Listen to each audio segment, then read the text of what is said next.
lovers and friends, a warm welcome to Financial Freedom with Honeybee.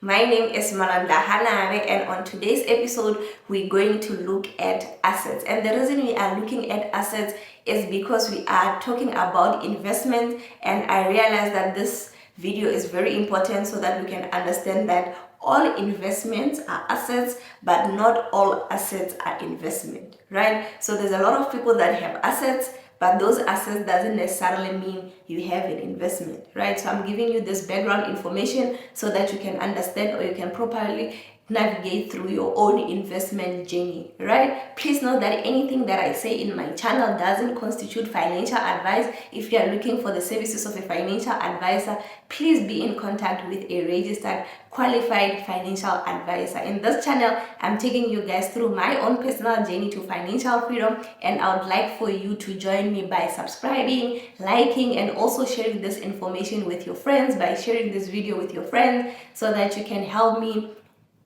help somebody who is in need of this information, right? So let's get into today's episode. So assets, right? So asset is anything that has monetary value to it.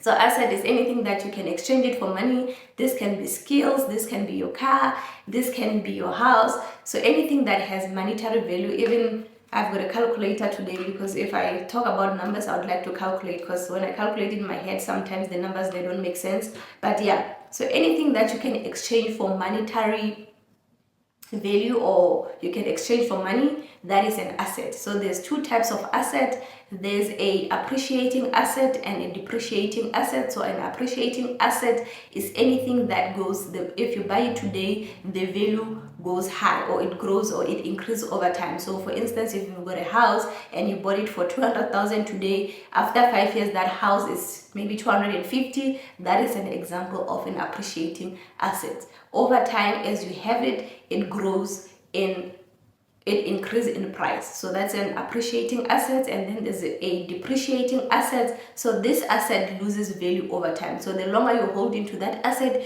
it loses value. So a good example for this is a car. You can buy a car today for 200,000. After 5 years, that car, you can get it for 50,000, for example, right? So that's an example of a depreciating asset. So with assets, they can either be, whether they are appreciating or depreciating. So all these two assets, appreciating and depreciating, they can either be an investment or a liability, right? So an investment is something that generates profit, whereas a liability is something that takes money away from you. So all these two assets, they can either generate you an income or a profit, or takes money away from you. So for example, let's look at depreciating asset, which is a car in this example. So a car, if you are using your car for your day-to-day needs, that is actually a liability, because there's cost that you are, or money that goes away from you. So this might be money for maintenance costs, there's insurances that you pay for, there's petrol, like those running costs of a car. For personal car, those running costs, that makes your car a liability, or my car a liability, because I use it for my day-to-day needs. So anything, the car that you use it for your day-to-day need and doesn't generate you profit, that's actually a depreciating asset. That is also a liability. So you are losing money by hanging into that liability or asset, right? And then there's other cars that people use for Uber. They use it for delivery services, they use it to run their businesses, even though that asset is depreciating. And yeah, because its use is to generate an income and to generate profit, that's actually an investment. So having that asset, you have it as an investment, because it generates you or your business profit, right? So asset number one, depreciating, appreciating. Both appreciating and depreciating can either be an investment or a liability, right? So a car, we've seen, it can be a liability if you use it for your day-to-day, or it can be an asset. It can be an investment if you're using it to generate your profit at a business, at Uber, at delivery services, or whatever you use your car to make you more money. That car is a investment, right? And then moving over to asset appreciating, and then we look at a house, right? So a house can also be a liability or an investment. So an example for a house that is likely to be a liability is a house that you are using it for your own. So for instance, if let's call it, what do you call this, a technical term for the house that you are using for your own self, a residential property. So if you are residing into that property, it's likely to be a liability. And the reason for it being a liability, let's say you bought a house, if you bought a house with a bond and your bond is at 10% in interest, you have to pay 10% interest into your bond. So that 10% is money that is going out of your pocket, right? You are paying interest to service that asset that you have.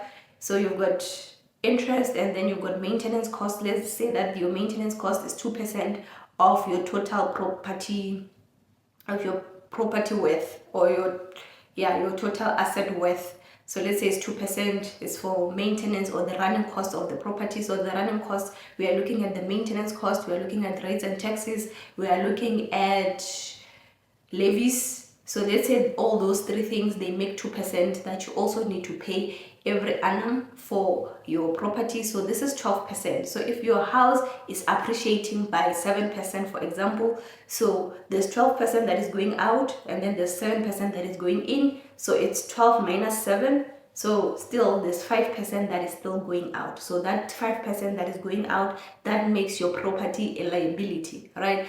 Over few years, you might get to a point where it starts being an investment, because now you've paid off you've paid off your house, and now you are left with the maintenance. Maybe it's just the maintenance and everything makes up 2% of whatever your house is worth. So it may be 2% of whatever your house is worth, and then your house is appreciating by 7%. So it will be the 2% that is going out, which is minus, then plus the 7% that is coming in. So you have like 5% that you are generating from your property that will start being a investment, because now it's generating you some profit, right? Then over time, maybe after 20 years, let's say you've already paid off your house.